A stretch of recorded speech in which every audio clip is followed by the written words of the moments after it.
الرحمن الرحيم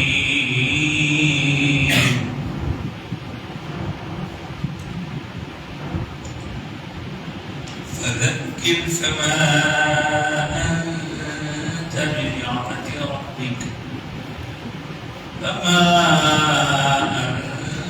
أنت بنعمة ربك بكاهن ولا مجنون أم يقولون شاعر نتربص به ريب المنون قل تربصوا فإني معكم من المتربصين أم تأمرهم أحلامهم بهذا أم هم قوم طاغون أم يقولون تقوله بل لا يؤمنون فليأتوا بحديث مثله إن كانوا صادقين أم خلقوا من غير شيء أم هم الخالقون أم خلقوا السماوات والأرض بل لا يوقنون أم عندهم خزائن ربك أم هم المسيطرون أم لهم سلم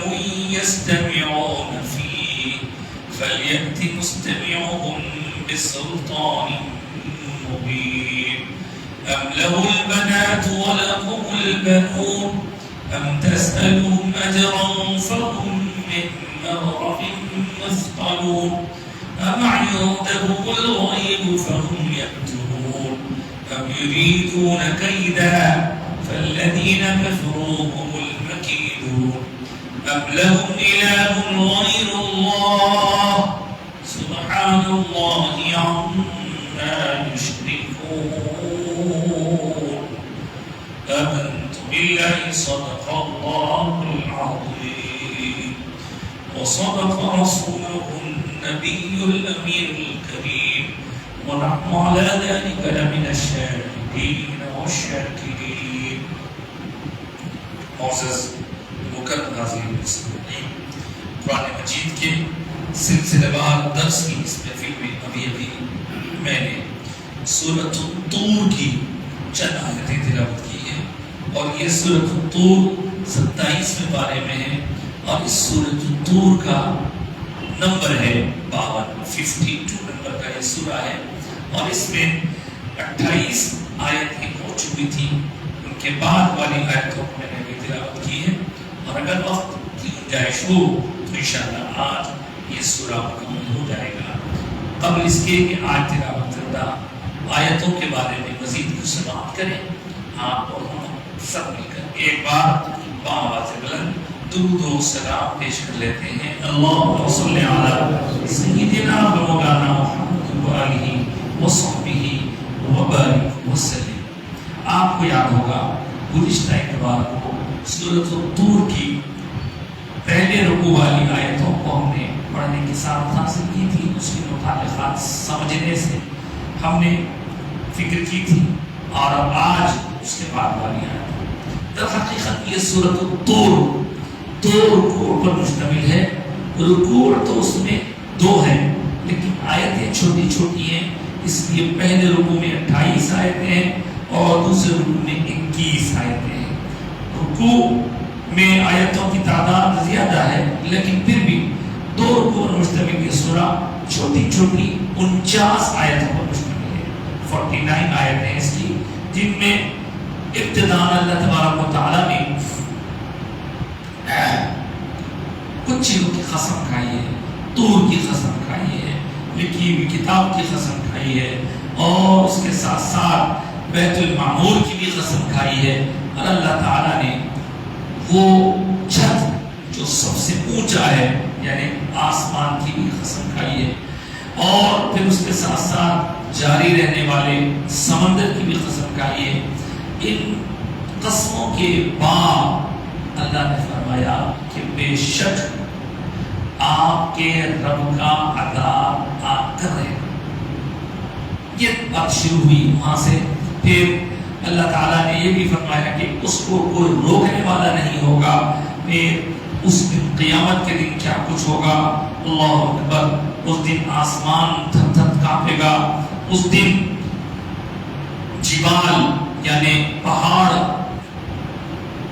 چلنے لگیں گے، اور اس دن جھٹلانے والوں کے لیے، اللہ کے آیات کو، قیامت کے آنے کو جھٹلانے والوں کے لیے بڑی ہلاکت ہوگی۔ اس کے ساتھ ساتھ فرمایا کہ وہ لوگ جو اللہ کی آیتوں سے غافل ہو کر کھیل کود سمجھتے تھے، اور ان لوگوں کو اس دن جہنم کی طرف ہانک کر لے جایا جائے گا، اور ان سے کہا جائے گا کہ ہاں دیکھو یہی وہ جہنم ہے جس کو تم مانتے نہ تھے، جس کو جھٹلایا کرتے تھے۔ اس طرح اللہ تعالیٰ نے کچھ چیزوں کی قسم کھائی، قیامت کا ذکر فرمایا، اور عذاب جن لوگوں کو ملنے والا ہے ان کا ذکر۔ پھر جیسے کہ اللہ کی دیگر آیتوں میں بھی ہم دیکھتے ہیں کہ عذاب والوں کا ذکر ہوتا ہے، تو پھر نیک لوگوں کا بھی ذکر ہوتا ہے جن پر اللہ تعالیٰ کی رحمتیں ہوں گی۔ ان لوگوں میں سے فرمایا بے شک متقین لوگ، تقوی والے، پرہیزگار لوگ، گناہوں سے بچنے والے لوگ اس دن باغات میں رہیں گے اور بڑی نعمتوں میں رہیں گے۔ ان سے کہا جائے گا کہ کھاؤ پیو، تمہارے لیے خوشی ہے، اور ان کی کیفیات بتائی کہ اس دن ان کو اللہ کی طرف سے جو کچھ ملے گا اس پر وہ بہت خوش رہیں گے، فرحاں رہیں گے، شاداں رہیں گے، اور اللہ تعالیٰ ان کو سخت ترین تکلیف دہ عذاب سے بچا لیں گے۔ اللہ تعالیٰ اس دن بچا لیں گے۔ قیامت کے متعلق بتا رہا ہے کہ جو جیسے آج کل ہم دیکھ رہے ہیں السموم، آگے بھی آئے گا عذاب الجحیم، جحیم سخت عذاب کا، یعنی دوزخ کا عذاب، اس سے اللہ تعالیٰ بچائیں گا اور نعمتوں سے نوازیں گا، اور کہا جائے گا تم کھاؤ پیو، تمہارے لیے خوشی ہے، جو کچھ تم نے دنیا میں اچھے کام کیے تھے اس کا تمہیں بدلہ دیا جا رہا ہے۔ اور پھر فرمایا کہ وہ لوگ صوفوں پر یا تختوں پر براجمان ہو کر تکیے لگائے ہوئے، ہاں تکیے لگائے ہوئے کب ہوتا ہے؟ آرام سکون، ایک دوسرے کے سامنے بیٹھے رہیں گے، اور اس دن ہم ان کی بڑی بڑی سفید رنگ کی گوری رنگت والی بڑی بڑی آنکھوں والی عورتوں سے ان کی شادی کرا دیں گے۔ اور پھر ساتھ میں یہ بھی فرمایا کہ وہ لوگ جو ان کے اولاد ہو کر ان کے راستے کو فالو کیے، انہیں بھی اللہ تعالیٰ ان سے ملا دے گا جنت میں۔ اولاد بھی جو نیک ہوگی وہ بھی ان سے جا کے ملاقات کرے گی، اور ان کے عمل کو ذرہ برابر بھی ضائع نہیں کیا جائے گا، اور ان کا عمل پوری طرح ان کے لیے وہاں ثواب کا سبب بنے گا۔ اور پھر فرمایا اس دن اللہ تعالیٰ میووں کے ذریعے، گوشت کے ذریعے، جو کچھ اللہ کے پاس ہے، اور ان لوگوں کی جو چاہت ہو، جو چاہیں گے اللہ ان کو فراہم کرے گا، پرووائڈ کرے گا۔ اور پھر اس منظر کو کھینچتے ہوئے فرمایا کہ اس دن ایک دوسرے کے پاس سے کوئی چیز لینا اور محبت کو اس کے ساتھ چھیننا چپٹنا بھی ہوگا، لیکن اس میں کوئی بےہودگی نہیں ہوگی، اس میں کوئی کسی طرح کا گناہ والا کام نہیں ہوگا۔ اور ان کے اطراف و کناف خدمت کرنے والے نوعمر لڑکے دوڑتے رہیں گے کہ آپ کو یہ چاہیے، آپ کو وہ چاہیے، اور وہ اتنے آنکھوں کو بھلے معلوم ہوں گے۔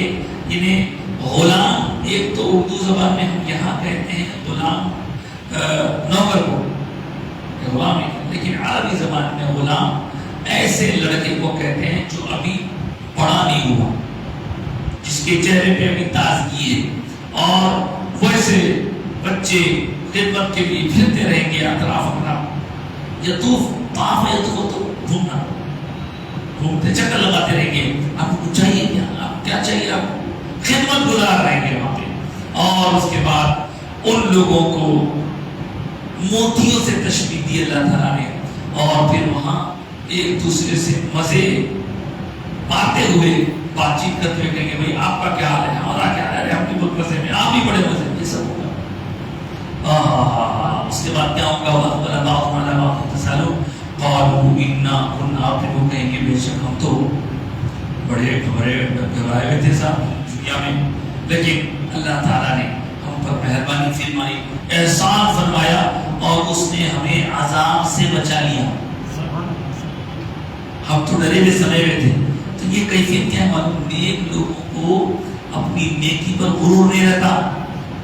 بڑے بڑے اللہ والوں کی بات آپ سنیں گے کہ وہ سب کچھ نیکیاں کریں گے، دن کے روزے رکھیں گے، رات کی عبادتیں کریں گے، تہجد گزاریاں، بڑے نیک متقی پرہیزگار، فرض واجب سنت نوافل کی کثرت کرنے کے باوجود اپنے عمل پر غرور میں ہم ایسا کر لیا پوٹی کا جنت میں نہیں گئے، پھر بھی ڈرے میں رہیں گے، پھر بھی سہمے میں رہیں گے. اور جب ان کو جنت میں ڈال دے کر اللہ تعالیٰ کی طرف سے انعامات دیے جائیں گے تو وہ کہیں گے دیکھو اللہ نے ہمیں انعام احسان فرمایا پر، اور وبخانا عذاب السموم، اور اس نے ہمیں لو کے عذاب سے بچا لیا. لو کا عذاب کیوں ہے؟ لو بولے تو بھاگ، دیکھیں نا دوسرا کسی قسم دھوپ ہے، دھوپ میں سے جاتے وقت گرم لو مار رہی ہے تو سموم اسی کو کہتے ہیں. اور بات سموم گرم ہوا کے جھونکوں کو کہا جاتا ہے، جس میں تکلیف ہو اور جس سے آدمی کو بے چینی ہو. کہا کہتے ہیں وہ کہیں گے کہ ہم کو ہمارے رب نے احسان کیا اور اس نے ہمیں عذاب سے بچا لیا. انا کنا من قبل ندعوہ، بے شک اس سے پہلے بھی ہم اسی کو پکارتے تھے، اسی کی بارگاہ میں آواز لگاتے تھے، اسی کی عبادت کرتے تھے. بے شک انہ هو البر الرحیم، وہ بڑا مہربانی فرمانے والا، بڑا ہم پر نرمی فرمانے والا، ہمارے ہاتھ پر کرم فرمانے والا ہے. یہ اس کے بعد آپ دیکھیں جن کافروں نے حضور اقدس صلی اللہ علیہ وسلم کے ساتھ بدتمیزی کی تھی ان کا جواب دیا.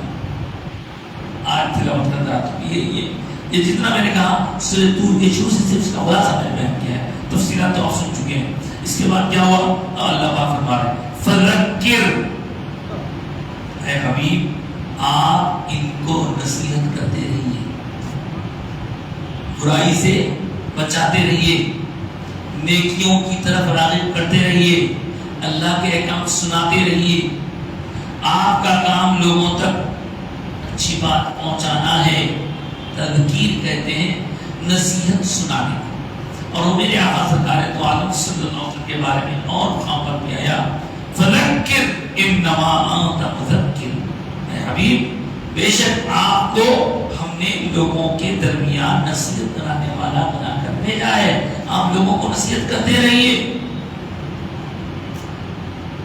ہوتا یہ تھا حضور مکے کیا تھا، جب حضور نصیحت کرتے تو حضور کو جواب میں طنز ملتا، طنز کے تیر ملتے، اور جواب میں حضور کو معاذ اللہ لوگ ستایا کرتے، حضور کو معاذ اللہ سما معاذ اللہ کہتے کہ یہ مجنون ہو گیا، معاذ اللہ کہتے کہ یہ کاہن ہے. کاہن کو تو جو بھوشیوانی کرنے والے ہوتے ہیں یا جو یہ شنی منی کے بارے میں جو بولتے رہتے ہیں، یہ سب کاہن ہوتے ہیں. طوطے کا فال نکالنے والا بھی کاہن ہوتا، یا ہاتھ کی لکیروں کو دیکھ کے بولے سب کاہن، اندازے لگا کے ایسا ہوگا یہ ہے وہ. تو حضور اقدس صلی اللہ علیہ وسلم کو اللہ نے نبی اور رسول بنا کر بھیجا، لیکن ان کافروں نے حضور پر کیا کیا جملے کسے. ان میں ایک بات یہ بھی تھی کہ یہ تو کاہن ہے، یہ ماں کی باتیں چپ سناتے رہتے، یہ کوئی صحیح آدمی نہیں معاذ اللہ. کوئی کہتا یہ مجنون ہے معاذ اللہ استغفر. اللہ تعالیٰ نے ان لوگوں کے لیے جواب میں کہا اے حبیب آپ اپنی نصیحت کرنے کا کام کرتے رہیے. فما انتا بنعمت ربک، آپ کے رب کی نعمتوں کا آپ پر ایسا سایہ ہے، آپ ہرگز نہ تو کاہن ہے نہ تو مجنون ہے. آپ کا رب آپ کو ایسے انعامات سے نوازا ہے، نہ آپ کاہن ہیں اور نہ ہی آپ مجنون ہے. یہ مجنون، یہ کاہن، یہ حضور کو ستانے کے لیے، حضور کی عظمت گھٹانے کے لیے کہتے ہیں. اس کے بعد فرمایا اب یقولون، کیا وہ لوگ کہتے ہیں شاعر، آپ کو شاعر کہتے ہیں؟ آپ شاعر بھی نہیں، حضور شاعر نہیں ہے، حضور کاہن نہیں ہے، حضور مجنون نہیں ہے. اس طرح کی باتیں اور بھی آیتوں میں آئی ہیں. وما هو بقول شاعر، یہ کسی شاعر کا کلام نہیں ہے. وما هو بقول کاہن، یہ کسی کاہن کا کلام نہیں ہے. یہ تو اللہ کا کلام ہے جو نازل کیا گیا، تنزیل من رب العالمین. اللہ نے اسے نازل فرمایا جو سارے عالمین کا رب ہے. یہاں بھی فرمایا یقولون شاعر، یا پھر شاعر کہتے ہیں. کیا کہتے ہیں وہاں پہ؟ شاعر کا موجودہ زمانے میں الگ ہمارے ذہنوں میں ایک رول بیٹھا ہوا ہے. شاعر ہوتا شاعری کا. پہلے زمانے میں شاعر کا رول الگ تھا. عرب لٹریچر آپ پڑھیں گے تو اس میں شاعر کیا ہوتا تھا؟ لوگ یہ سمجھتے تھے کہ یہ شاعر کوئی معمولی آدمی نہیں ہے، اس کے قبضے میں کوئی جن ہے جو اس کو لا لا کے شاعری دیتے رہتا ہے اور وہ سناتے رہتا ہے، یہ سمجھتے تھے. اور پھر شاعری میں اتنا جھوٹ موٹ ہوتا تھا، اتنا جھوٹ موٹ، بہت جھوٹ موٹ ہوتا تھا. یعنی اب آپ اس زمانے کی حالت کا اندازہ لگائیں کہ اگر کسی بیٹی بچی کی شادی نہیں ہوئی تو شاعر بلاتے تھے، بلا کے بولتے تھے کہ یہ ہماری لڑکی کی شادی نہیں ہوئی، اس کو پسند نہیں کر رہا، تو انہیں اس کے اوپر شاعری لکھتا. ایسی شاعری کے جو ہے زمین آسمان کے خلا میں ملا ہے. اس کی آنکھیں ہرنے جیسی ہیں، اس کی گردن ایسی ہے، اس کے گال ایسے ہیں، اس کے ہونٹ ایسے ہیں. آخر میں کوئی بھی جاتا تھا وہ شاعری میں وہ دھوم اس دھوم کو جب پھیلایا جاتا تھا تو کئی نوجوان اس لڑکی کے عشق میں دیوانے ہو جاتے تھے. اتنا بڑا کارنامہ تھا. پھر کسی سے دشمنی نکالنا ہے تو اس کے ایسے ایما بیان کرتے تھے کہ اس کے اندر موجود نہیں. سب جھوٹ موٹ. دیکھیے شاعری آج کے زمانے میں الگ انداز ہے، اس وقت شاعری تو یہی تھی. اور پھر اس کے بعد کسی بادشاہ کو وہ چڑھانا کہ بس وہاں پیچھے تو وہ جتنا چڑھائے اتنا زیادہ ان پیسے دیتے تھے. دیکھو موجودہ دور میں بھی سوشل میڈیا پہ جتنے لوگ چڑھانے والے ان کو پیسے دیتے ہیں، سمجھا؟ تو اس طرح شاعری کا جو ایک فن ہے وہ ایک برے انداز مشہور تھا. اسی لیے شاعر اگر سرکار کو کہا گیا تو اللہ تعالیٰ کو ناپسند ہوا. نہیں میرا محبوب شاعر نہیں ہے، میرا محبوب کاہن نہیں ہے. البتہ اچھا سورہ یاسین پڑھتے ہیں، سورہ یاسین پڑھتے ہیں. اس میں آیا وَمَا عَلَّمْنَاهُ الشِّعْرَ، ہم نے آپ کو شعر نہیں سکھایا. سورہ شعراء کر کے پورا سورہ ہی ہے اس پارے میں. وَالشُّعَرَاءُ يَتَّبِعُهُمُ الْغَاوُونَ، ارے شعراء لوگ، شاعر لوگ وہ تو بیکار باتوں کے پیچھے پڑے رہتے ہیں. اس طرح آپ ان ساری باتوں کو سن کر یہ سمجھ سکتے ہیں کہ بھائی شاعری تو بہت بری چیز ہے. اگر اس کے اندر مضامین ایسے ہوں جو دغا یقیناً بری ہے، مگر ساتھ ہی ساتھ آپ یہ بھی سنتے ہیں کہ عقائد جہاں صلی اللہ علیہ وسلم کے عہد شریف میں کچھ ایسے شاعر بھی تھے جنہوں نے حضور کی خدمت کی. جی ہاں، حضور پاک علیہ السلام مکے سے تشریف لائے تھے. مکے والوں نے حضور کو بدنام کرنے کے لیے معاذ اللہ حضور کی مذمت کرتے ہوئے استغفر اللہ حضور کو برا بھلا کہنے کے لیے شاعری بنا کو شاعری پھیلائی. سرکار صلی اللہ علیہ وسلم کے پاس بھی وہ پہنچی، لوگ سنائے آپ کے بارے میں ایسا ہو ایسا ہو ایسا. تو حضور اقدس صلی اللہ علیہ وسلم نے خطبہ ارشاد فرماتے ہوئے یہ دریافت کیا، لوگوں اے مدینے والوں، تم نے اللہ اور اس کے رسول کی ہر طرح سے مدد کی. صحابہ وہاں سے آئے تھے تو سرکار کے ساتھ ہی آئے تھے نا، پورا گھر دے دیے، دار دے دیے، سب دے دیے۔ اب وقت آیا ہے، کیا تم میں سے کوئی ایسا بھی ہے جو شاعری کے ذریعے اللہ رسول کی مدد کرے؟ اس لیے کہ دشمنوں نے شاعری کو ذریعہ، شاعری کو مادھیم بناتے ہوئے میرے متعلق جو کچھ کہا ہے اس کا جواب بھی شاعری ہونا چاہیے۔ تو ایک صحابی تھے مشہور، نام مشہور کا حضرت حسان رضی اللہ تعالیٰ، وہ اسلام کے قبول کرنے سے پہلے بہت بڑے شاعر تھے، بہت بڑے شاعر بنایا، لیکن جیسے ہی اسلام قبول کیا انہوں نے اور قرآن مجید کو سماعت کیا تو وہ کہنے لگے کہ سب قرآن جیسا کلام سننے کے بعد اب شاعری کی کوئی حقیقت نہیں، شاعری کرنے چھوڑ دی۔ اس میں جو مثالیں ہیں، جو الفاظ ہیں، جو الفاظ کا کمبینیشن ہے، لیکن جب حضور نے جب یہ ارشاد فرمایا تو حضرت حسان کھڑے ہوئے، سرکار قرآن سننے کے بعد میں شاعری چھوڑ دیا تھا، لیکن اب آپ جب ارشاد فرما رہے ہیں تو میں حاضر ہوں، آپ کی میں آپ کی خدمت کے لیے حاضر ہوں۔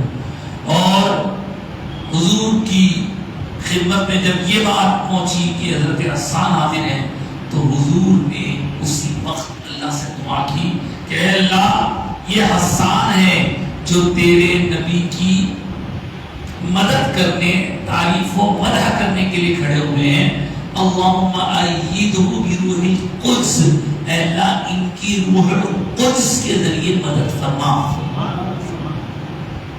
انہوں نے نعت لکھی وہاں سے ایسے اشعار ہیں حضرت کے، اس زمانے میں اس وقت تک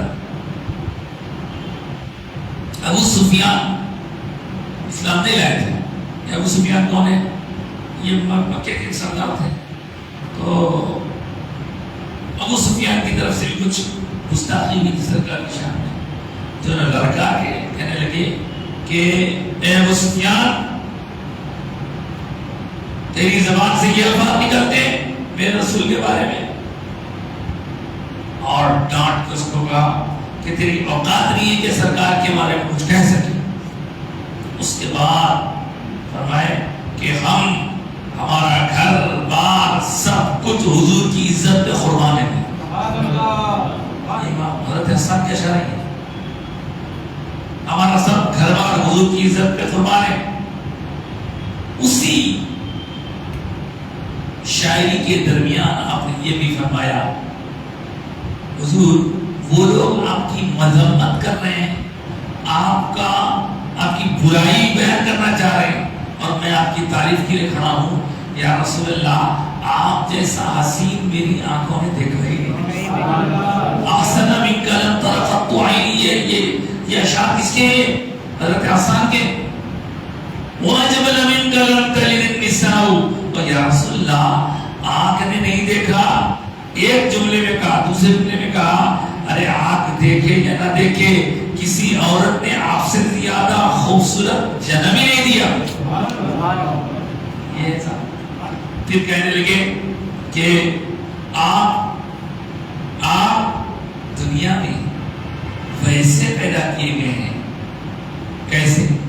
ہر قسم کے عیب سے منزہ، خلقنا مبرأ من کل عیب، عیب سے پاک آپ کو پیدا کیا گیا ہے، اور آپ تو ویسے پیدا ہوئے ہیں جیسا کہ آپ خود چاہتے تھے۔ جب آدمی کو خود اپنے بارے میں اختیار دیا جائے تو وہ کیا کرے گا؟ وہ بہتر سے بہتر انداز اختیار کرے گا۔ بھائی کپڑوں کے بارے میں آپ ہر قسم کے کپڑے بولے تو بھائی آپ اس میں سے پسند کرو، تو آپ تو جو بھاری سے بھاری بہترین سے بہترین وہ اختیار کرے گا۔ یہ اشعار اب آپ کو سمجھ میں آیا کہ شاعری اس زمانے میں جو تھی اس کا دھارا موڑ دیے حضرت حسان۔ نتیجتاً میرے آقا سرکار دو عالم صلی اللہ علیہ وسلم نے حضور کے لیے، حضور نے حضرت حسان کے لیے مسجد نبوی میں باقاعدہ کرسی رکھوائی، ممبر، اور وہ اس پہ بیٹھ کر حضور کی تعریف کرتے ہیں۔ اور فرماتے تھے کہ یا رسول اللہ میں آپ کی تعریف کروں تو جن کے دل خوش ہونے ہوتے ہیں لیکن جن کو تکلیف ہونی ہے ان کے سینوں پہ چھریاں چلتی ہیں. اب اسی کا ترجمہ جس زمانے میں گستاخیاں بہت ہونے لگی تو اعلیٰ حضرت نے بھی کیا. خاک ہو جائیں عدو جل کر مگر ہم تو رضا، دم میں جب تک دم ہے ذکر ان کا سناتے جائیں. دم میں جب تک دم ہے ذکر ان کا سناتے جائیں گے. تو صاحب یہ شاعری اگر مضمون اچھا ہے تو شاعری اچھی ہے، مضمون خراب ہے تو شاعری خراب ہے. یہاں کچھ لوگ مسجد میں جلسوں کے موقع پر ہونے والی نعت خوانی کو دیکھ کر اعتراض کرتے ہیں یہ مسجد میں کہیں کی شاعری ہے. تو مسجد میں بری شاعری منع ہے، مسجد میں کہ ہر جگہ منع ہے، لیکن اگر اشعار میں مضامین اچھے ہوں، اشعار میں کوئی اچھا میسیج دیا گیا ہو، اشعار میں حضور کی تعریف کی گئی ہو، اشعار میں اللہ کا بندہ اللہ کی عطا کا ذکر کر رہا ہو تو پھر وہ شاعری اچھی ہے. ہمارے دین کی یہی تو خوبی ہے، جو چیز اچھی ہے اچھی، جو بری ہے نہیں. پوری شاعری بری نہیں. اب دیکھیے آپ کو علامہ اقبال کے اشعار بھی کیسے اشعار ایسا جگہ کے سونے والی قوم اٹھانے والی اللہ کی تعریف. خودی کا سر نہا لا الہ الا اللہ، خدا کی شان آیا لا الہ الا اللہ. پھر اللہ کی نعمتوں کو جو بندوں پر ہوتی ہیں ان کا ذکر کر کے ہر حال میں ہمارے بدن کے اشعار ہیں. بہت سارے اشعار آپ سن چکے ہیں، نعتیہ اشعار بھی ہیں. پھر نعت سے ہٹ کے عام باتوں میں جو اچھی کوئی بات پہنچائی گئی ہے. دیکھیں مثال کے طور پر ہم بچپن میں کچھ خطاطی کرتے تھے تو بابا ان سے بولے بابا کچھ میں لکھنا چاہ رہا ہوں شعر دیجیے، تو بابا شعر بنا کے جو لکھا تھا بچپن میں لکھے تھے پڑھے تھے. جن سے ماں باپ خوش ہوں راضی ہوں، جن سے ماں باپ خوش ہوں راضی ہوں قابل رشک ان کی قسمت ہے. آج کے زمانے بہت ضرورت ہے اس کی. جن سے ماں باپ خوش ہوں راضی ہوں قابل رشک، مطلب ان کے اوپر رشک ہوتا. رشک مطلب کیا ہے؟ شاعری سمجھ میں نہیں آئی تو بھی سب سے رشک بولے تو کیا؟ رشک بولے تو کسی کو دیکھ کے منہ میں پانی آنا، کیا بھائی زبردست ہے. ایک حسد ہوتا، ایک رشک ہوتا.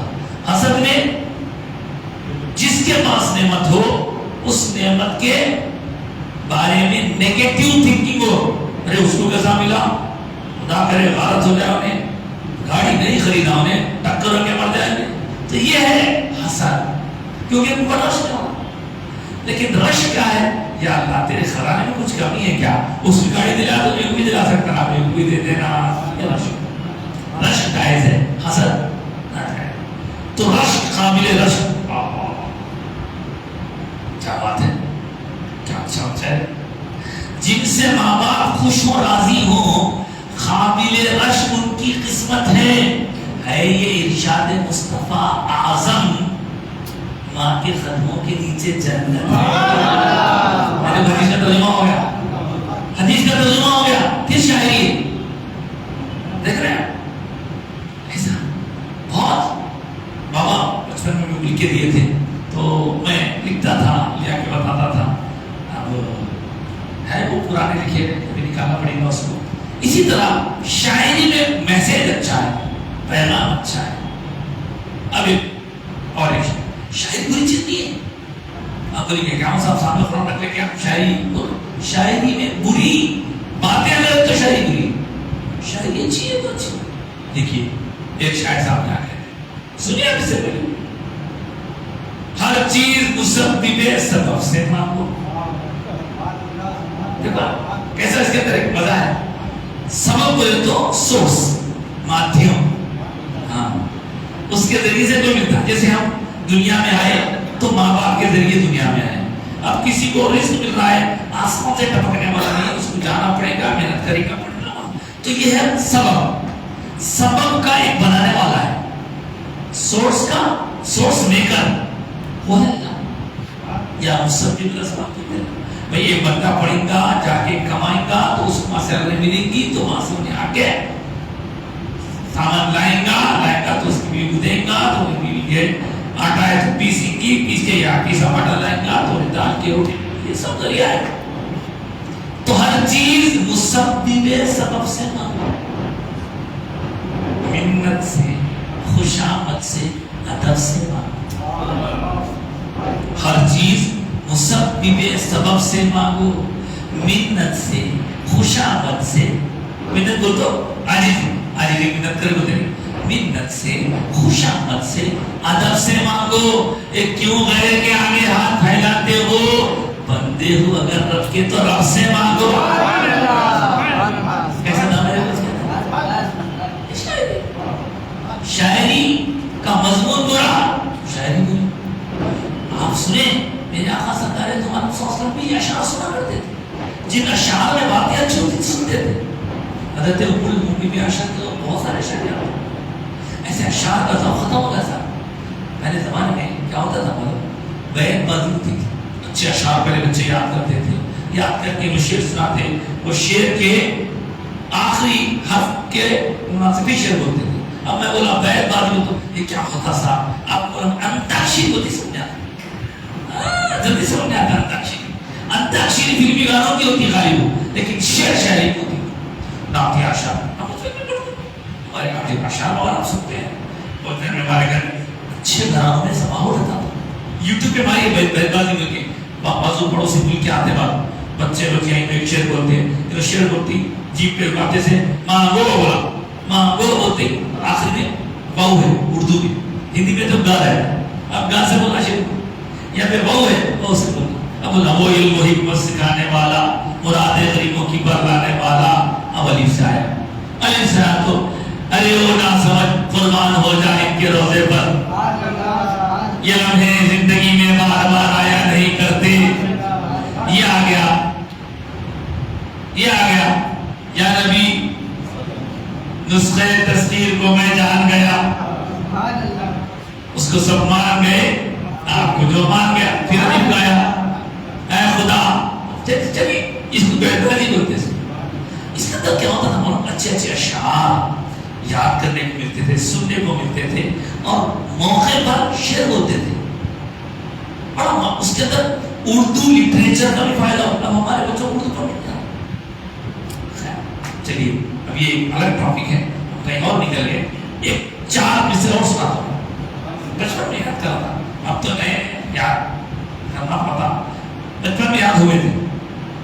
دیکھیے سرا کس کو بولتے ہیں؟ سرا سرا سرا سرا بولے تو اس کے کئی معنی آتے ہیں. ایک سرائے جو ہے مسافر خانے کو بولتے ہیں. صاحب صدیق کی سرا بول کے وہاں پہ بومبے میں تھی, تو سرا بولے تو مسافر خانہ. اب دیکھیں اس سرا کو کیسے استعمال کرنا ہے. دنیا بھی عجیب سرائے فانی دیکھی. دیکھو جاؤ, دنیا بھی عجیب سرائے فانی دیکھی. یہ فانی ختم ہو جانے والا مسافر خانہ ہے دنیا. آگے سنیے, سنیے تو رہے اشعار بڑا صاحب ہے. آپ اگر اشعار سے آپ کو دلچسپی ہے تو میں آپ کو بتا دوں, بیٹھے بیٹھے بول کے ایک ایپ ڈاؤن لوڈ کر لو, ریختہ ہے اس کا نام, ریختہ. ریختہ وہ اردو میں بھی رہتا ہے, ہندی میں بھی ہے. اچھے اچھے اشعار آتے ہیں اس کے اندر. خالی عاشق معشوقے کے اتنے رہتے ہیں, دوسرے اشعار بھی رہتے ہیں اس کے اندر. بہت سارے شعراء کے اس کے اندر اشعار ہیں. تو بہرحال کہہ رہا ہے شاعر کہ دنیا بھی عجیب سرائے فانی دیکھی. ہر چیز یہاں کی, ہر چیز یہاں کی آنی جانی دیکھی. کیا اچھا بولا, دنیا بھی عجیب سرائے فانی دیکھی, ہر چیز یہاں کی آنی جانی دیکھی. بات ختم نہیں ہوئی, آگے کہہ رہا ہے جو آگے نہ جائے وہ بڑھاپا دیکھا. پھر بولوں شروع سے, دنیا بھی عجیب سرائے فانی دیکھی, ہر چیز یہاں کی آنی جانی دیکھی، مگر ایکسپشن کر رہا ہوں اس کے اندر سے، ہر چیز یہاں کی آنی جانی دیکھی، جو آ کے نہ جائے وہ بڑھاپا دیکھا، جو جا کے نہ آئے وہ جوانی دیکھی۔ انسان کے بعد بڑھاپا میں جاتا لے کے جاتا، جوانی کے بعد آتی، اشعار کا مفہوم دیکھ، معنی دیکھ۔ تو خیر یہ غلط ٹاپک ہے، آپ سب کو اردو شاعری سے دلچسپی چاہیے۔ نعتیہ شاعری کے علاوہ بھی ادبی شاعری بھی اچھی ہوتی ہے، آپ دیکھیے نیٹ پہ بہت، اب تو نیٹ ہے صاحب، پہلے زمانے میں تو کچھ نہیں تھا، تو کتابیں ڈھونڈ کے لالا کے پڑھتے تھے، اور کیا کرتے تھے بولو، کسی کیا ہوگا، ہم لوگ ڈھونڈ کے پڑھتے تھے، گھر میں بہت کتابیں آتے، پھر کتابیں خریدنے کا کیا بولنا چاہیے، لالچ، ہوس، اتوار کو نکل جاتے تھے، پرانے دکانوں کے اندر پرانے کتابیں ملتے، جو کتاب اچھی رہتی مگر پرانی آدھی قیمت میں موقع بن جاتے، بلا کے پڑھتے، پڑھنے کا اس کو ذوق تھا۔ اب تو مطالعہ ختم ہو گیا، مطالعہ اللہ رحم۔ اب یہ ہمارے زبان میں آگے اور کیا ہوتا نہیں اللہ ہی جانے۔ اس واسطے حدیث پاک میں آیا تھا، حدیث پاک میں کیا آیا، حدیث میں آیا رفتہ رفتہ اللہ تعالیٰ علم اٹھا لے گا، علم اٹھانے کا مطلب کتابیں اٹھا لے گا، کتابوں سے حروف نے اٹھا لے گا، وہ سینے جا رہی جو علم سے بھرے ہوئے تھے، جو جا رہی ان کا بدل ہے نہیں ہے، اللہ رحم۔ خیر تو وہ لوگ شاید کہہ رہے کہ ہم انتظار کریں گے، اس دن کا انتظار کریں گے محمد جب تم کو تکلیف آئے، مصیبت آئے، موت کے سختیاں تم پر آئے، لیکن حضور نے شاید گستاخی کر کے بولے تو پھر اللہ فرما رہا ہے، حبیب آپ فرمائیں قل تربصوا، ٹھیک ہے تم بھی انتظار کرو، فإنی معکم من المتربصین، میں بھی انتظار کروں، میں بھی دیکھوں گا وہ دن جب میرے مشکل آئیں گے تو تم کو خوشی ہوگی۔ دیکھو اس سے پتہ یہ چلتا ہے کہ حالات سے گھبرانا نہیں ہے، حالات کا مردانہ وار مقابلہ کرنا ہے۔ ہمارے اعلیٰ پاشا صاحب جن کا تعلق کرناٹک سے ہے، اس موقع پر ہم مبارکباد دیں گے کہ وہاں پہ تھوڑا سا چینج آ گیا ہے، حالات اب یہاں پر بھی ہو جائے، اللہ خیر کا معاملہ فرمائے۔ اس لیے کہ ظلم جب حد سے آگے بڑھتا ہے تو قدرت ہٹ ڈالتی ہے، کوئی یہ نہیں سمجھ سکتا کہ میں ہمیشہ رہوں گا۔ ہاں حالات جو اچھاؤں زندگی میں آتے رہتی ہیں، صبر سے مقابلہ کرنا اس کا۔ آگے فرمائے اللہ تعالیٰ ام تأمرهم احلامهم، وہ سب لوگوں کی مذہبت بیان کر رہا ہے، یہ لوگ کیسے ہیں، کیا ان کی عقلیں یہ بولنے کے لیے حکم دیتی ہے کافروں کو، ام هم الطاغوت، یا وہ لوگ غدار لوگ ہیں، حد سے آگے بڑھنے والے لوگ ہیں، ام یقولون تقبلوا، اور یہ وہ لوگ کہتے ہیں کہ جو آپ کہہ رہے ہیں کہ سب بنا کے بول رہے ہیں، گھڑ کے بول رہے ہیں، مطلب فیبریکیٹڈ چیزیں بول رہے ہیں، تو بلکہ وہ لوگ ایمان لانے والے نہیں ہیں۔ اگر وہ قرآن کی آیتوں کو یہ کہہ رہے ہیں کہ محمد صلی اللہ علیہ وسلم بنا کے بول رہے ہیں تو ٹھیک ہے، ان کو چاہیے کہ وہ اس جیسی چیز لاؤ، فَلْيَأْتُوا بِحَدِيثٍ مِثْلِهِ، ایسی بات لاؤ تو قرآن جیسی ہے، لا سکتے ہیں۔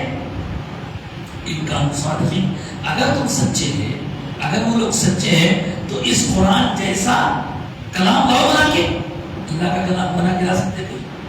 واقعہ مشہور ہے، آپ نے کئی مرتبہ سنا ہے، جب اس بات کو بار بار ہو رہا گیا تو کافروں نے کہا ہے وہ بہت سی بڑی بات ہے کہ ہم نہیں بنا سکتے ایسا، خود تو نہیں بنا سکے، جا کے بہت بڑے عالم کو پکڑ کے لائے، وہ زبان کمایا تھا، پکڑ کے لائے، بوڑھا تھا، ضعیف تھا، لے کے آئے مکے میں لا کے بولے اب آپ اس کا جواب دو۔ کس کا جواب دو؟ قرآن کا جواب دو۔ اچھا بولے قرآن کا جواب دو، کیا ہے قرآن؟ تو حضرت محمد صلی اللہ علیہ وسلم ناصر نے بولا تو لاؤ تو سے ذرا دیکھ کے بول تو نہیں، صحابہ سے بولے بھائی کہ آپ کے پاس جو ہم جواب لکھانا چاہتے ہیں، آپ کا جو کلام ہے نا، آپ کے نبی پر اللہ کے پاس سے آنے والا اس کا جواب لکھانا چاہتے ہیں، تو کچھ قرآن دو۔ تو اللہ کیا کرے، اور کچھ خالی چھوٹی لے لو، آپ کے ناتے ناتے فصل لے ربی کا مدد مشانے کا وقت دے دیا۔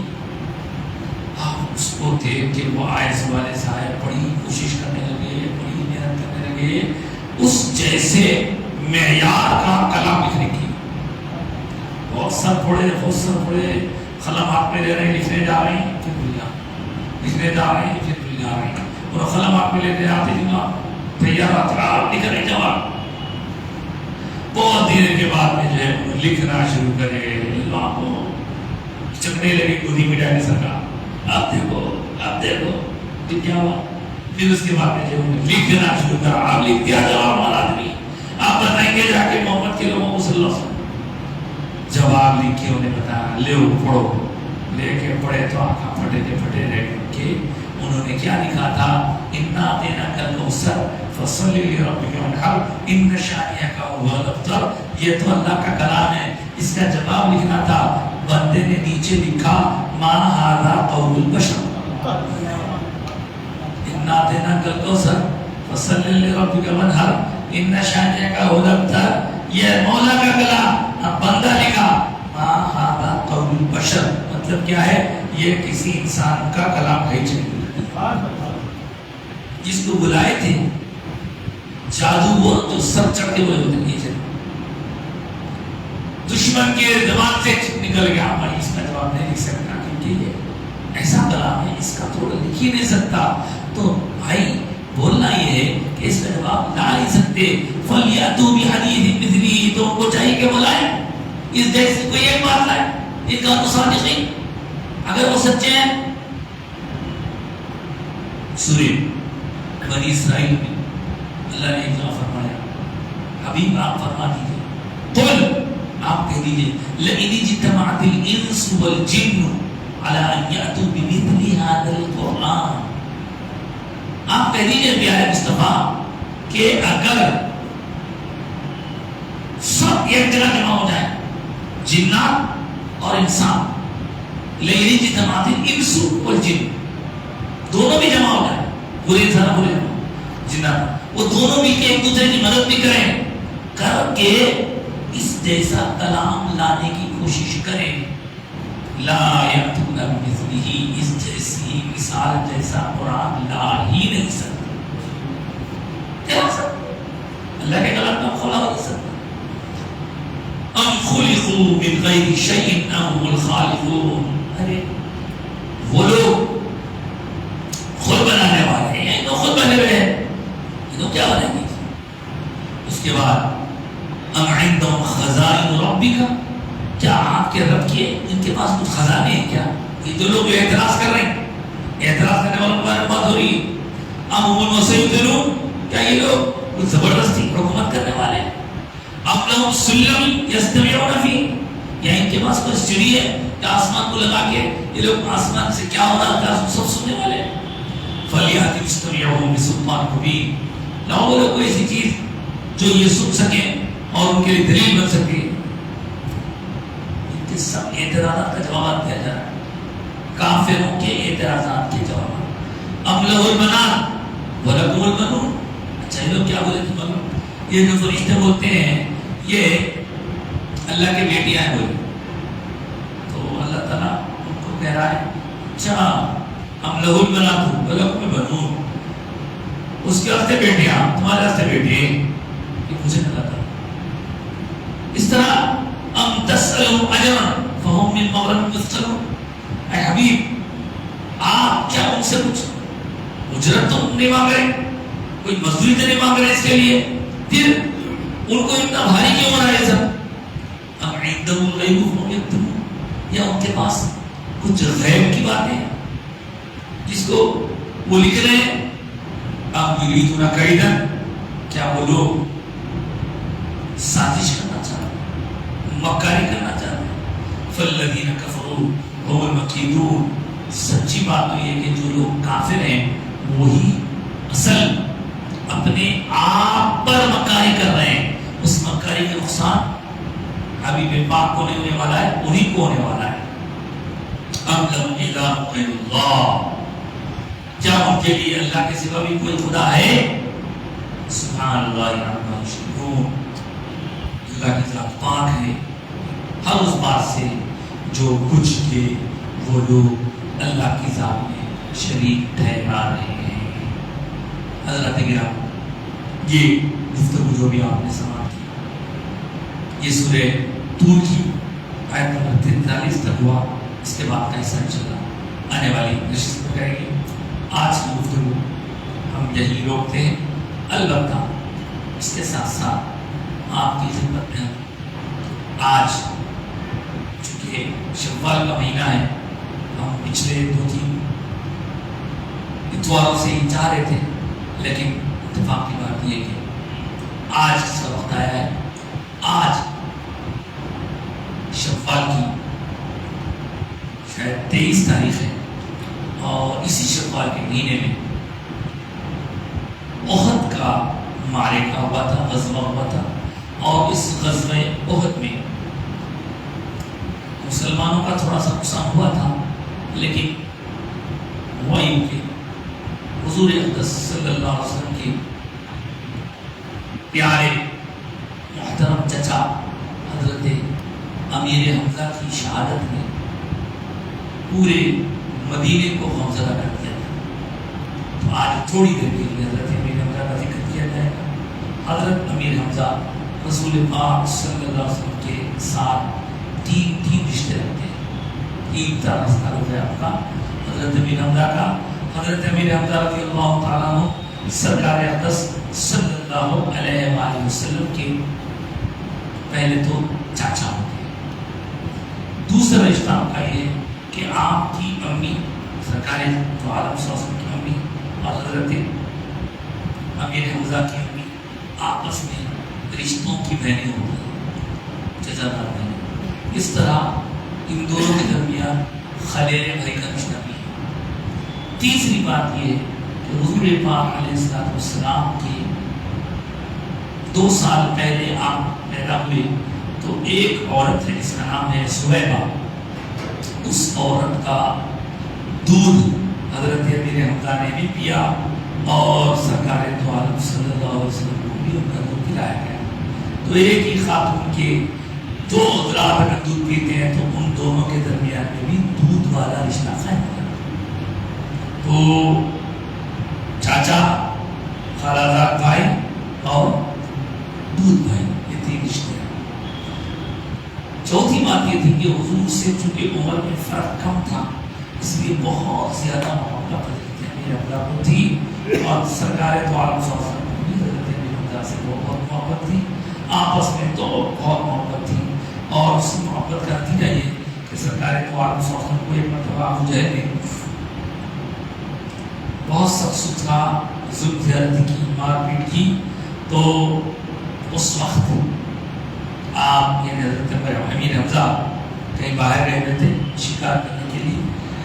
جب وہ شکار سے واپس آتے ہیں تو راستے میں باندی مل کر کہتی ہے، بڑے تم شکاری بنے پھرتے ہو، بڑے بہادر بنے پھرتے ہو، لیکن تمہارے اپنے بھتیجے پر لوگ زیادتی کر رہے ہیں، تمہارے بھائی کے جو گزرے ہوئے بھائیوں کے بیٹے کو لوگ ستا رہے ہیں، تم باہر تو بڑی بہادری دکھا رہے ہیں۔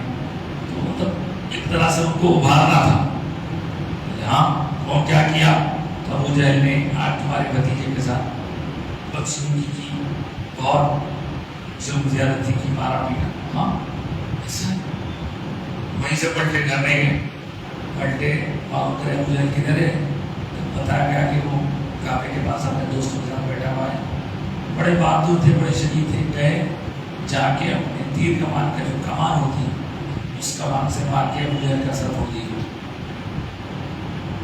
لوگ بھی بچاؤ کے نہیں چھوڑ دیے، لگے کہ میرے بھتیجے کے نام پہ رہ جاؤں۔ واپس وہاں سے سیدھے معلوم کریں گے سرکار کے پاس پہنچے، سرکار کی پاس پہنچ کے کہنے لگے بھتیجے خوش ہو جاؤ، کیوں خوش ہو جاؤ، میں نے تمہارا بدلہ لے لیا۔ اب کیوں؟ میں جا کے مجھے مار گیا، سر پھوڑ دیا اس کا، کیوں ہو سکتا؟ آپ خوش نہیں؟ میں خوش نہیں۔ آپ کا بدلہ میں لے لیا تو خوشی نہیں لی آپ کو؟ نہیں، کسی بدلہ لینے سے خوشی نہیں ہوتی۔ پھر کیسے ہوتی خوشی؟ آپ خوشی مجھے اس وقت ہوگی جب آپ کلمہ پڑھیں گے۔ تبھی آپ نے کہا بس اتنا ہی، آپ کو خوش کرنے کی میں قسم کھا کے آیا ہوں، لو آپ کو خوش کرنے کے لیے کلمہ پڑھتا ہوں، لا الہ الا اللہ محمد رسول اللہ۔ یہ اس وقت کی بات ہے جب کہ حضرت عمر فاروق بھی رضی اللہ تعالیٰ نے بنے تھے. حضرت فاروق اعظم بھی اسلام سے ابھی دور تھے. یہ حضرت امیر حمزہ بہت بہادر، بہت جلیل، بہت ہی ماہر فن. آپ کے بارے میں آیا کہ آپ ایک ساتھ 2 ہاتھوں میں تلوار لے کے بڑھتے تھے، اور آپ جب جوش میں آتے تو دشمن کی فوج میں داخل ہو جاتے، اور بدر کی لڑائی میں، احد کی لڑائی میں شہید ہونے سے پہلے تک سب سے زیادہ لوگوں کو مارنے میں جاتے تھے. مگر کیا کریں صاحب، وقت آ گیا سرکار اقدس صلی اللہ علیہ وسلم کے چاچا کو ان لوگوں نے جن کے ماں باپ یا جن کے باپ بدر میں مارے گئے تھے، انہوں نے قسم کھا کے حضرت امیر حمزہ کو شہید کرانے کی پوری پلاننگ کی. اور پھر ہندا نامی ایک عورت تھی، اس نے باقاعدہ ایک وحشی نامی بڑے مضبوط پہلوان ٹائپ کے آدمی سے معاہدہ کیا کہ تمہیں علی یا حمزہ دونوں میں سے کسی کو مارنا ہے. تم ایسا کرو گے تو ہم تمہیں مالا مال کر دیں گے، تمہیں آزاد کر دیں گے، سونا چاندی سے. اب یہ بندہ جا کر دیکھا جنگ میں کہ دونوں میں سے کس پر بات کرو، تو وہ خود کہتا ہے کہ حضرت علی رضی اللہ تعالیٰ عنہ پر بات کرنا بہت مشکل ہے. آپ اتنے زیادہ الرٹ ہیں، سامنے پیچھے آزو بازو پورے دشمنوں کا جائزہ لے کے بڑی ہی مہارت کے ساتھ آپ کرتے ہیں، آپ کا حملہ کرنا مشکل ہے. لیکن حضرت امیر حمزہ جوش جہاد میں دشمنوں کی صف میں گھس جاتے ہیں، یہ دیکھ لیا. اور اس کا ایک ماہر کام یہ تھا کہ بھالا ہوتا ہے، تلوار، چاقو، نیزہ، تیر کمان کے علاوہ ایک بڑے ڈنڈے کو سامنے تیز چھری لگی رہتی، اس کو دور سے پھینک کے مارتے، اس کو بھالا لگتا.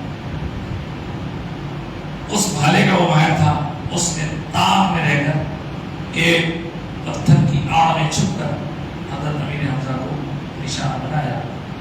اور حضرت امیر حمزہ جب نشانہ بن گئے تب آپ نے بھاگ کر دوڑ کر اسے پکڑنا چاہا، لیکن چونکہ زخم گہرا تھا راستے میں آپ گرے اور شہید ہو گئے. آپ کی شہادت کے بعد بھی اسے چین نہیں پڑا، اور اس نے آ کر حضرت امیر حمزہ کی جس نے پاک سے بے غیرتی کی، بدتمیزی کی، اور آپ کے جسم کے مختلف اعضاء، کان، ناک، ہونٹ اور بہت ساری چیزیں کاٹی. اور اس عورت نے جس کو ہندا کہا جاتا ہے، اس نے اس کا ہار بنا کے پہن لیا. اس عورت نے حضرت امیر حمزہ کا پیٹ چاٹ کر پایا، کلیجہ نکال کے چبایا. بہرحال بعد میں وہ اسلام میں داخل ہو گئی، لیکن یہ کارنامہ تو مشہور ہے اس کا. اس طرح حضرت امیر حمزہ کی شہادت پر حضور کو بہت تکلیف ہوئی، بہت تکلیف ہوئی. اور جب سرکار مدینہ تشریف لائے، آپ جانتے ہیں کہ حضرت امیر حمزہ کو نماز جنازہ 70 بار بھی دیا. ہر بندے کے ساتھ آپ کے اوپر جنازہ پڑھتے تھے، نماز جنازہ پڑھتے تھے. محبت کا اظہار، اور سرکار بہت منظرہ تھے. گھر تشریف لائے تو آواز آنے لگی شور کی. لوگوں نے کہا کہ سرکار مدینے کی بستی کے ہر گھر میں ایک شہید موجود ہے، ہر گھر کے کوئی کوئی افراد شہید ہوئے ہیں، ایک دو سنگیروں کا ڈھیل. سرکار کی زبان پاک سے جو اعلان نکلا، سیرت کی کتابوں میں آیا، آئے سب کے غم کرنے والے ہیں، سب کے رونے والے تو ہیں، میرے چاچا کا بھی رونے والا ہے. بس اتنا تھا، وہ بات پھیل گئی. سب لوگ اپنے مرحومین پر رونا چھوڑ کے حضور کی خدمت میں آئے اور حضور سے اظہار محبت کیا، حضور کو پرسا کیا، تعزیت کی، اور وہاں آ کے حضرت امیر حمزہ کی شان فضائل بیان کرے. اس کے بعد پھر جا کے اپنے مرحومین کا کیا. تو اس طرح سرکار کی محبت میں صحابہ کیسے غرق تھے. ہاں وہ عورت بھی بات اسلام لے آتی ہے, وہ مارنے والا شخص بھی بعد میں مسلمان ہو جاتا ہے. سرکار کی طرف سے حکم دیا جاتا ہے کہ بابا تم میرے سامنے بتایا کرو, تم میرے سامنے آؤ گے تو مجھے بھی میرے چاچا کی یاد آئے گی. تو وہ صاحب گئے, صحابی بن گئے. مسلمان ہونے پر دیکھے کیسے بڑے بڑے جرم, کیسے بڑے بڑے گناہ دھوبی کر رہے ہیں, لیکن ان کو ایک احساس تھا کہ یہ کیا ہوگا مجھ سے, بہت بڑا غلط کام کر دیا سرکار کے چاچا کے ساتھ ایسا ہوا. اور ہم تھا دعا کرتے رہتے تھے کہ اللہ مجھے ایسا کچھ موقع دے دے کہ میرے اس بڑے گناہ کا اچھے کہ وہ معاف اللہ کی طرف سے مسلمان ہونے پر معاف کر دیا گیا. لیکن احساس تھا کہ میں کوئی ایسا کام کروں جس سے میرے سرکار خوش ہو جائے. تو بعد میں ایک کام نے ایسا کیا کہ حضور کے مثال پر حضرت ابوبکر صدیق جب خلیفہ بنے تو آپ کے دور مبارک میں فتنہ تیزی سے اٹھا, پہلے سے بھی چل رہا تھا. وہ تھا مسیلمہ کذاب کا فتنہ. ایک بدبخت نے اپنے آپ کو نبی ہونے کا دعویٰ کیا, اس کی وجہ سے اس کی قوم کے ساروں لوگ اسلام چھوڑ دیے. اس سے جنگ کرنے کے لیے حضرت ابوبکر صدیق نے فوج بھیجی. وہ فوج میں شہید ہوئی موصوفین, جا کے انہوں نے وہی اسٹریٹجی, اور سب لوگ جنگ لڑ رہے تھے, کوئی جنگ سے مطلب نہیں تھا. جیسے وہاں جنگ میں کسی سے مطلب نہیں تھا, صرف حضرت حمزہ کو اشارہ بنایا. یا کیا کیے کہ جنگ ادھر چل رہی تھی, بولے کوئی ایسا کام کرنا جس سے پہلے کے کام کا کمپلیشن ہو جائے. تاپ میں تھے اور جا کے بھالے سے اس مسلمہ کذاب کو قتل کرنے کا انہیں شرف پراپت ہوا. ہمارے بس ادھر بیٹھے ہوئے شرف پراپت ہوا. صحیح ہے. تو اس کے بعد وہ کہا کرتے تھے کہ مجھے امید ہے کہ اللہ مجھے معاف کر دے گا, مگر میری اسلام میں انٹری سے پہلے میں نے ایک بہترین انسان کا خون کیا, اس کا مجھے افسوس ہے. لیکن اسلام لانے کے بعد دنیا کے سب سے بدترین انسان کا خون کیا. مسلمہ کذاب سے بدتر کون ہو سکتا. ادھر میرے آقا سرکار دو عالم صلی اللہ علیہ وسلم نے حضرت امیر حمزہ کے بارے میں فرمایا کہ فرشتے انہیں غسل دے رہے ہیں.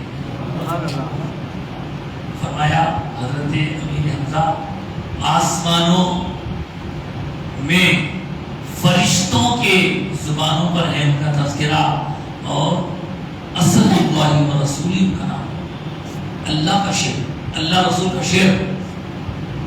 اور حضرت امام حسین کے لیے جو لفظ سید الشہداء استعمال کیا جاتا ہے, بے شک آپ بھی سید الشہداء ہے, لیکن حضور کی زبان پاک سے وہ لفظ حضرت امیر حمزہ کے لیے تھا, سید الشہداء.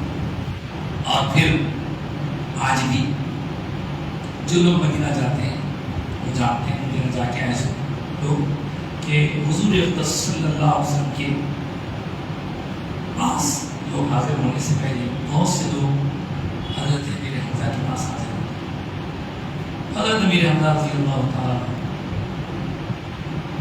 بہت چہید ہے سرکار کے, اور سرکار کے گھرانے والے اہل بیت سے تعلق ہوتا. حضرت فاطمہ الزہرا رضی اللہ تعالیٰ عنہ بھی بہت چاہتی تھی حضرت امیر حمزہ کو کہ آپ کے وصال کے بعد تقریباً ہفتے میں ایک دن آپ خود پہ جایا کرتے تھے, اور سال میں ایک دفعہ تو حضور حضرت امیر حمزہ اور دیگر شہداء احمد کی مزارات پر جاتے تھے. اسی جانے کو بنیاد بنا کر ہمارے بزرگوں نے عرس شریف کا نظم رکھا ہے. بہرحال حضرت امیر حمزہ کی شان کیا بیان کی جا سکتی ہے, ان کا مقام مرتبہ.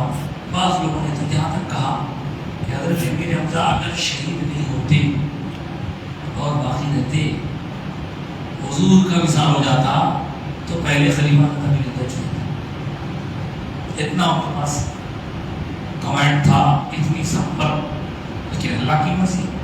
اب تو خلیفہ اول افضل البشر بعد الانبیاء بالتحقیق امیر المومنین حضرت سیدنا ابو بکر صدیق رضی اللہ تعالیٰ عنہ پر ہم سب کا، تمام اہل سنت کا، اہل حق کا یقین ایمان۔ حضور نے قسم کھائی جب حضرت امیر حمزہ کو دیکھا کہ اس طرح لاش کے ساتھ گرتی ہے، سرکار غصہ ہے، قسم کھائے انہوں نے میرے چاچا کا تدرسہ کیا، ان کے 70 روپے کو مار کے ایسی مسلم کو مار دے، قسم کھائے۔ بعد میں اللہ تعالیٰ نے قرآن میں آیت نازل فرمائی، اے حبیب آپ ہمارے چہیتے ہیں، آپ کا ایسا کہنا یہ یقیناً اوروں کے لیے بھی ایسا مثال بن سکتا ہے، لہذا اللہ نے فرمایا کہ جتنی سزا آپ لوگوں کو دینا چاہتے ہیں اتنی ہی دیجیے جتنا کہ انہوں نے آپ کو سکھایا ہے۔ یعنی آپ کے قریبی چچا کے ساتھ ایسا کیا ہے تو آپ کو بدلہ لینا ہے تو کسی ایک آدمی سے لے لیجیے، 70 آدمی سے لیں گے تو ایک کا تو خیر ٹھیک ہے، لیکن 70 میں باقی 69 پر بظاہر ان کا کچھ قصور نہیں ہوگا۔ بہرحال اللہ نے فرمایا وَإِنْ عَاقَبْتُمْ فَعَاقِبُوا بِمِثْلِ مَا عُوقِبْتُمْ بِهِ، آپ اگر سزا دینا چاہتے ہیں، بدلہ لینا چاہتے ہیں تو ان کو سزا دیجیے، لیکن اتنی ہی جتنا کہ انہوں نے آپ کو سکھایا۔ پھر آگے فرمایا وَلَئِنْ صَبَرْتُمْ، لیکن اگر آپ نے صبر کیا لَهُوَ خَيْرٌ لِلصَّابِرِينَ، تو صبر کرنے والوں کے لیے بہت بہترین چیز ہے۔ وَاصْبِرْ، سورہ نحل کی آخری آیت ہے، اور آپ صبر کرو، وَمَا صَبْرُكَ إِلَّا بِاللَّهِ، اور آپ کا جو صبر ہوگا وہ تو اللہ کے لیے ہوگا اور اللہ کی توفیق سے ہوگا۔ وَلَا تَحْزَنْ عَلَيْهِمْ، ان پر غم مت کھائیے آپ، وَلَا تَكُ فِي ضَيْقٍ مِّمَّا يَمْكُرُونَ، اور انہوں نے آپ کے ساتھ جو مکاری کی ہے اس پر آپ کا دل تنگ نہ ہو، اس لیے کہ إِنَّ اللَّهَ مَعَ الَّذِينَ اتَّقَوْا، بے شک اللہ تعالیٰ تو ان کے ساتھ ہے جو تقوی والے ہیں، وَالَّذِينَ هُمْ مُحْسِنُونَ، اور وہی لوگ احسان والے ہیں۔ اس طرح حضور نے اپنی قسم توڑ دی اور قسم توڑ کر سرکار صلی اللہ علیہ وسلم نے اس کا کفارہ دے دیا، اور جو قسم کھائی تھی وہ پوری نہیں ہوئی، مگر حضور کو غم ستاتا حضرت امیر حمزہ کا۔ اب بھی حضرت امیر حمزہ کے پاس جو رونق ہوتی ہے کیا عرض کروں صاحب، جو لوگ مدینہ گئے ہیں وہ جانتے ہیں، یہ تو خط بدنام کر کے رکھے خالی انڈیا پاکستان کے لوگ وہاں جاتے کرتے ہوئے، انڈیا پاکستان کے لوگوں سے زیادہ عرب لوگ وہاں آتے ہیں۔ کوئی وقت ایسا میرا تارے معلوم نہیں آتا، کوئی ٹائم، صبح دوپہر شام رات 1 بجے 2 بجے 3 بجے تہجد کے وقت حضرت امیر حمزہ کے پاس لوگ حاضر ہوتے رہتے ہیں، عرب لوگ باقاعدہ۔ اچھا پھر یہ حضرت امیر حمزہ رضی اللہ تعالیٰ عنہ وہ ہیں کہ جن کا نام اسلام کے خلاف سب سے پہلے تلوار سے کٹا ہوتا ہے۔ آپ کے فضائل مناقب بہت ہیں۔ اب بڑی عجیب سی بات ہے، بولنا تو نہیں چاہیے لیکن بغیر بولے کہ رہا بھی نہیں جاتا، ٹائم ختم ہو رہا ہے، ٹائم ہو گیا ہے، کہ حضرت امیر حمزہ سرکار اہل بیت یہ محبت کا اظہار کرنے کے ساتھ ساتھ ہم کو آس تو ان لوگوں سے، لیکن آج کل کچھ لوگوں کو کیا ہو گیا پتا نہیں کہ انسان ایسے کئی لوگ ہیں جو اس ہندا کے بارے میں بڑی ہی ہمدردی کا مظاہرہ کر رہے ہیں، نہیں انہوں نے کرے ویسا، وہ جھوٹ ہے، وہ غلط ہے، 1400 سال سے وہ واقعہ لکھا ہوا ہے، جگر کھائے گے، آپ وہ اس سے ہمدردی کر رہے ہیں۔ بھائی ٹھیک ہے اسلام لائے خاموش بیٹھ جائیں گے، لیکن پہلے کے کام تو بولیں گے نا، پہلے کیا کرتا تو بولیں گے نا، پہلے جو کرے بعد میں خاموش بیٹھ جائیں گے، صحابی بنے ہوئے تو۔ اب یہ تو آپ کو معلوم ہے کہ ہندا کون ہے، نہیں معلوم ہے تو سن لیجیے، ہندا وہ خاتون ہے جن کے شوہر ابو سفیان، اب یہ کس کو نام سے نا سرکار کی شان مستحقی کے بعد وہ بھی اسلام لائے، فتح مکہ کے بعد اسلام لائے، سرکار معاف کر دیے لوگوں، لیکن یہ خاندان تو مسلسل اسلام کے خلاف کوشش کرتا رہا، اور پھر ان دونوں کی جو اولاد ہوئی ان اولاد میں آپ کو معلوم ہے حضرت امیر معاویہ رضی اللہ تعالیٰ عنہ کے امی ابا ہے، امی ابا اسلام ڈالی صحابی حضرت امیر معاویہ، چلو ان سے بھی جو کچھ ہوا وہ صحابی خام بیٹھے بولے بڑھے. اب ان کا بیٹا یزید، آپ سمجھ رہے ہیں؟ تو مجھے سمجھ میں نہیں آ رہا کہ جو لوگ ان کے یزید کے دادی ماں کے پرانے داغ دھبوں کو دھونے میں لگے ہوئے ہیں، ان کو آج کس بات سے اب نہ کوئی بادشاہ ملنے والی ہے نہ کچھ ملنے والی ہے؟ وہ یزید کے طرف سے کچھ ملنے والا ہے نہ ادھر سے جو ملنے والا ہے، حسنین کریمین سے ملنے والا ہے، نانا سے ملنے والا ہے، مولا علی سے ملنے والا ہے، حضرت فاطمہ سے ملنے والا ہے. کیا ان کی ان حرکتوں کو حضرت ابوبکر صدیق پسند کرتے ہوں گے؟ حضرت عمر پسند کرتے ہوں گے؟ تو بہرحال لوگوں سمجھ لو زمانہ عجیب ہے، قیامت قریب آ گئی ہے. مظلومین کی حمایت کرنا چھوڑ کے ظالموں کے داغ دبے تو رہو. اللہ نے توفیق. حضرت امیر ابنا پہ کتاب نظر سے اس میں واقعات تو لکھ دیے، لکھ کے بولے نہیں یہ واقعات میں کچھ سمجھ میں نہیں آ رہا، نہیں کرے ہوں گے ویسا ہوں ایسا کیسا کرتے کوئی. ارے 1400 سال سے لکھنے والے ہولے یہ لوگ پیدا ہوئے سمجھدار. کئی بدھی ہمدردی بھائی آپ کو ٹھیک ہے، صحابی میرے خام بڑے ٹھیک ہے، لیکن پرانے دعوتوں کو دھونے کی کئی بدھی ہمدردی غلط بات ہے. خیر حضرت امیر ابنا کی اب میرے ہاتھ میں یہ کتاب آپ دیکھ رہے ہیں اور کچھ نہیں بولتا بس کر دیں گے. یہ کتاب یہاں موجود ہے، جن کے پاس ہے اوکے پڑھیے کھول کے، نہیں ہے تو گزارش کرتا ہوں لیجیے لے کے پڑھیے. یہ کتاب کیا ہے؟ یہ کتاب اس کا نام ہے، عربی نام ہے اس کا القول الانزہ فی مناقب سید الشہداء الحمزہ. یہ کتاب کس کی لکھی ہوئی؟ میرے پردادا کی لکھی ہوئی، میرے بابا کے دادا، میرے بابا کے بابا کے بابا، اور ان کا نام تھا حضرت صوفی اعظم. آپ بولیں گے ہم صوفی اعظم تو آپ کے بابا کا نام سمجھتے ہیں، بے شک میرے بابا کا نام بھی صوفی اعظم ہے، لیکن یہ صوفی اعظم پوترے ہیں، وہ صوفی اعظم دادا ہیں. ان کو صوفی اعظم قطب دکن بولتے ہیں، میرے پردادا. جی ہاں انہوں نے یہ کتاب لکھی تھی اس لیے کہ میرے دادا حضرت اور میرے پردادا حضرت یہ حضرات کے سب بزرگوں کا خاندان ہے، عالمان مفتیان ولیوں کا خاندان ہے. اب اس میں اس سے ہمارا بھی ایک تعلق ہے، ہم گناہگار ہیں، اس سے تعلق نسبت دنیا پہ ہماری گاڑی چل جائے پر بزرگوں سے نسبت بھی بڑی چیز ہے، اسی پر اللہ کا شکر ہے. تو ہمارے دادا حضرت جب نوجوان تھے تو انہوں نے اپنے بابا کے ساتھ سفر کیا تھا 1323 میں، آج سے 100 تقریباً 12 سال پہلے. تو وہاں گئے تھے تو 2 سال رہے تھے، 2 سال مطلب 1 سال حج کرے پھر رہ گئے مکہ مدینے میں، پھر دوسرا سال حج کرے، حج کر کے وہاں سے واپس ہے. تو اس وقت کے برے حالات دیکھیں اندر یہ جو لوگ ہم کو بولتے ہیں کہ تم یہ کر رہے ہیں وہ کر رہے ہیں، یہ غلط وہ غلط، اس وقت کہاں کہاں گنبدات تھے، کہاں کہاں عرس ہوتا تھا، سب لکھے تھے. جنت البقیع میں حضرت سید کائنات کا گنبد تھا، حضرت حسن کا گنبد تھا، حضرت امیر حمزہ کا گنبد وہاں تھا مدینے میں. یہ تو 1926 میں حجاز مقدس کا نام بدلا اور ایک خاندان آل سعود نے جو ڈاکوں کا خاندان تھا، حقیقت ہے کوئی بات نہیں ہے، انہوں نے ڈاکہ دنی کے ذریعے مار دھاڑ کر کے ترکوں کو بھگایا اور اپنی حکومت قائم کی، اور اس کے بعد سے یہ سعودی عرب بنا.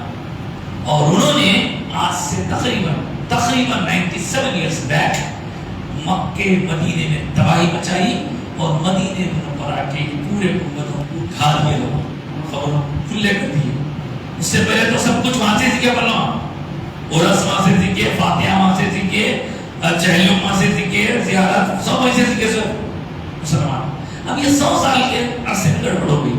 تو ہمارے حضرت دادا اللہ ہمارے پردادا حضرت کی لکھی ہوئی تھا کچھ حافظ 2 وقت چھپی 100 سال پہلے چھپی تھی. اب اس کو پھر سے نئے سرے سے ہم نے اس کے مشکل الفاظ کو آسان کرتے ہوئے پھر سے چھاپنے کی سعادت حاصل کی ہے. یہ کتاب میں چاہوں گا کہ آپ کے کسی کے ساتھ ہے نا، البتہ یہ نام یہ میں نے رکھا ہے تابعہ سیرت امیر حمزہ اور ابھی نام تھا پہلے، اور اس میں اس عاجز کی بھی تھوڑی کوششیں ہیں اور اس عاجز کی طرف سے لکھی ہوئی ایک منقبت بھی ہے. ٹائم ہوتا ہے تو سناتا تھا، لیکن اب آج کی گفتگو ختم کرتے ہوئے یہ گزارش ہے کہ وہاں جو سلام پیش کرنا ہے وہ سلام بھی ہے، اس کے اندر وہ سلام بھی ہے، لہذا اس کو آپ خرید کرنا سکتے ہیں. اچھا، اس کا چارج 100 روپیز ہے کہتے ہیں ہمارے شہروں میں.